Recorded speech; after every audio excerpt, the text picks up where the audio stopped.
é uma questão que seguidamente vem, né? Não temos uma receita para isso, mas se os adultos conseguirem deixar pelo menos um pouco de lado a sua preocupação narcísica,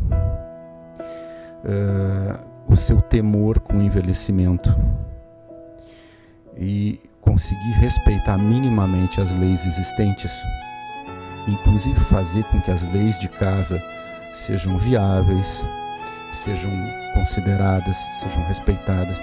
Não adianta um pai querer ensinar um filho algo para ele respeitar de uma norma social quando ele estaciona em paralelo na porta do colégio para pegar o filho.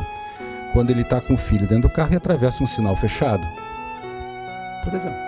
Quer dizer, essa incoerência são pequenas coisas que vão minando a possibilidade desse jovem pensar, não, mas isso eu tenho que respeitar. Óbvio que vão haver algumas transgressões, principalmente das normas familiares, são testes, mas hoje a coisa chegou a um ponto tal que ninguém está nem aí. Quer dizer, então os filhos, eles estão vivendo muito pouco uma infância, há um enaltecimento da criança e como se ela pudesse ser um mini adulto.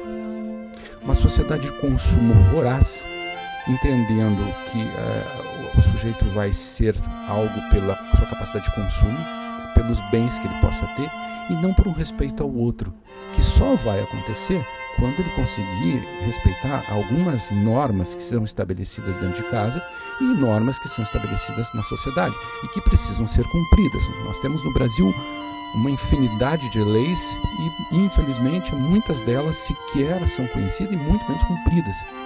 Essa é uma pesquisa recente da Fundação Getúlio Vargas, me parece pelo curso de Direito, assustador em alguns dos seus resultados. Parece que um dos dados é que 80% dos brasileiros reconhecem que as leis não são cumpridas e não serão. Com muita facilidade isso acontece. Então isso é gravíssimo, porque uma lei ela vem para interpor algo para o sujeito quanto ao seu gozo. O gozo que eu quero dizer, do ponto de vista psicanalítico, é poder desfrutar de coisas que acabam se repetindo, mas que, bom, pode implicar em problemas para mim, para o outro. Hoje, um dos gozos sociais que estão muito difundidos é o exibicionismo. É só pegar o Face e ver ali como é que as pessoas estão se apresentando, né? Então, a princípio, poderíamos dizer, mas qual é o mal nisso? A princípio, talvez nenhum, mas também, porque as consequências dessa exibição estão trazendo, inclusive, incursões no campo criminal, né? Então, se eu permito que o sujeito goze infringindo normas de trânsito, como fica?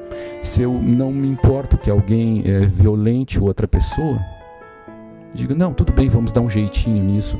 Se eu roubo o patrimônio público, o dinheiro público, e isso fica assim mesmo, o que eu estou dizendo para esses jovens? Que eles podem crescer e gozarem à vontade, fazer o que bem entenderem. Quer dizer, todos nós participamos disso, e essa tendência da gente tentar se proteger e se afastar disso, como se nós pudéssemos, cada um particularmente, criar o seu mundo seguro e não precisar se envolver ou participar dessas questões sociais. Me parece também que é algo que nós precisamos repensar. Sim, eu acho que as igrejas, os cultos, as mais variadas instituições nesse país, na nossa cultura, enraizadas na nossa cultura, precisam trazer esse alerta para o mundo adulto, de retomada do seu lugar. Um adulto tem por função garantir a transmissão de uma tradição, e por tradição não entenda-se aqui coisas conservadoras no pior sentido, porque tem coisas conservadoras que precisam ser mantidas, e não há mais a transmissão, não há mais uma preocupação de transmissão. Se pensa que a criança vai se desenvolver por si só, ou pelo o apoio da televisão ou do game, e ela fica pronta. Quando o adulto para de fazer isso, as consequências estão aí, por esses atos juvenis. Então significa que o jovem não tem responsabilidade? Não, ele tem. E ele precisa ser retomado na sua capacidade de repensar, refletir sobre o que ele está fazendo, mas entender que isso tem a ver com todo um contexto. Então, quando há um ato infracional, nós estamos pensando na situação particular de um jovem, numa situação de uma sociedade, de uma cultura, num dado momento histórico. E então é muito importante que as instituições nesse país tragam essa reflexão da importância desse programa abordar esse assunto, para que os adultos repensem a sua posição social, saiam dessa inibição e se façam presentes, porque do contrário nós vamos ver um crescimento por parte do mundo adolescente e juvenil de reconhecimentos que poderão ser muito traumáticos para a nossa sociedade, para a nossa cultura. Muito interessante. Ainda se puderes comentar de uma forma breve, ainda antes do final do nosso programa, a questão do reconhecimento. Como é que nós podemos dar a esse jovem, essa criança, um reconhecimento saudável, um reconhecimento que vai ajudar essa criança a crescer bem, de uma forma saudável? Começar em casa, estando presente como pai com mãe, valorizando aquilo que a criança faz, que é reconhecido socialmente como algo bom. Quando um bebê nasce, ela lá pelas tantas sorri, muitas vezes é um sorriso ainda reflexo, mas isso nos enche de alegria, ou pelo menos deve, né? Isso faz com que os adultos sorriam para a criança, isso é uma forma de reconhecimento. Se ela faz algo mais adiante, quando já está mais crescida e que não está de acordo com o que se aceite, tem que se dizer a ela, tem que fazer ela refletir. Não é batendo, não é xingando a criança que ela vai ter um melhor desenvolvimento.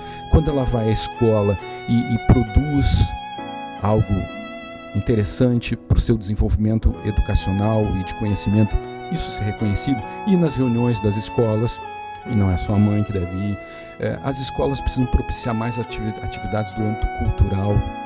E por cultura, obviamente, não é só o teatro, mas também isso. Pouco se valoriza essas expressões das mais variadas espécies de artes, porque são outras formas do jovem se engajar em atividades que lhe tragam reconhecimentos positivos. Não só as esportivas, nós damos muita ênfase para o esporte, e nos esportes, particularmente um e outro. Tem que ampliar esse leque, né? E também o exercício das artes dentro do espaço das escolas, e não só, talvez as igrejas possam contribuir para isso.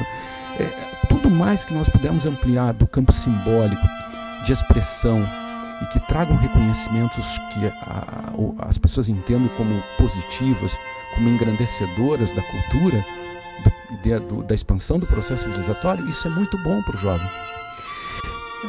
Para todos nós. Né? Para todos nós, né? Para o adulto também. Sérgio, de fato, trazes coisas muito profundas, importantes. Me chama a atenção algo que tu dissestes, que é muito simples, dar um sorriso para uma criança. E eu fiquei pensando, e eu concordo contigo, eu acho que até isso muitas vezes está faltando em nossa vida, nossa sociedade. Quem sabe nós poderíamos sorrir mais uns para os outros, inclusive para as crianças, não rir delas, mas sorrir num sentido de reconhecimento e de aceitação. Nós estamos chegando no final do nosso tempo, que infelizmente é breve. Quem sabe nós podemos, numa outra oportunidade, continuarmos essa conversa. Mas convido você que nos assiste a pensar, refletir, quem sabe rever este programa, quem sabe até mesmo convidar a sua família para assistir essa entrevista e conversar sobre isso que nos foi trazido aqui no nosso programa de hoje. Eu quero agradecer muito a você, Sérgio, pela sua presença. Muito obrigado, pastor Eric. E continue fazendo esse belo trabalho que você faz aqui em nossa cidade. Muito obrigado. E nós terminamos aqui esse momento da entrevista no programa Castelo Forte.